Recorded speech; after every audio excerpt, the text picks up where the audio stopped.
दोस्तों, कतर में लोग नित नए तरीके से ममनुआ सामान लाने की कोशिश करते हैं। उन्हीं कोशिशों को कस्टम डिपार्टमेंट की तरफ से रोजाना नाकामयाब किया जाता है। आप यहां पर देख सकते हैं, ये हमद पोर्ट की वीडियो है। यहां पर जो सामान लाया जा रहा था, यहां पर आप लोगों को थर्मल इंसुलेटर दिखाया जा रहा है। तो इसी के बीच में कस्टम डिपार्टमेंट के ऑफिसर को डाउट हुआ कि इसके बीच में कुछ न कुछ ऐसा सामान है। तो यहाँ पर आप देख सकते हैं कि जब इस सामान को चाकू के जरिए इसको खोल करके देखा जाता है तो यहाँ पर आप लोगों को तंबाकू की एक बड़ी क्वांटिटी नजर आ रही होगी।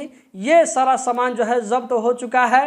ये जो सामान पकड़ा गया है, इसका वजन यहाँ पर 1790 किलोग्राम बताया जा रहा है, जो कि एक बहुत ही बड़ी क्वांटिटी है। कतर में जब भी इस तरह के सामान को लाने की कोशिश की जाती है तो कस्टम डिपार्टमेंट वाले अक्सर बेशतर इस कोशिश को नाकाम बना देते हैं। कतर के बारे में रोजाना अपडेटेड रहने के लिए गल्फ एक्सपर्ट यूट्यूब चैनल को जरूर सब्सक्राइब करें।